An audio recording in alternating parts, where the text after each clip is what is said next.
Et si tout était possible, le bonheur peut naître d'un début difficile. Pendant la guerre civile espagnole, l'enfance d'Encarnación Fuentes est traumatisée par l'explosion des bombes. Sa famille républicaine est chassée par la violence des troupes franquistes. 1937, sa famille décide de fuir Bilbao, débutant alors un périple aventureux. Ils rejoignent l'Angleterre, qui leur refuse l'accès à ses côtes. Ils se dirigent alors vers la France, où ils sont renvoyés dans leur pays en guerre, en Catalogne. 1939, sa famille reprend les routes de l'exil. Elle est envoyée près de Dijon par les autorités françaises. L'espoir d'une vie sereine naît enfin, mais l'activité politique des réfugiés espagnols est étroitement surveillée.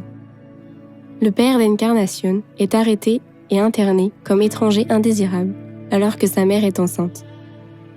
Elle passe de refuge en refuge, puis dans des habitations étroites comme des mouchoirs de poche. Marquée par ces injustices, Encarnación décide de tout faire pour prendre en charge sa famille.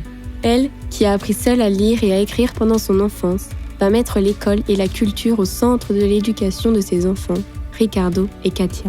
Alors que certains enseignants les renvoient à leur statut d'immigrés, elle les incite à aller au bout de leurs ambitions. Elle travaille, sans compter, pour financer leurs études, en débutant par des ménages, puis dans une entreprise de produits pharmaceutiques. Encarnación et Dionisio animent dans les années 70 le Centre culturel espagnol dijonnais dans le but de faire renaître leur culture. Désormais, elles se considèrent 50% françaises et 50% espagnoles.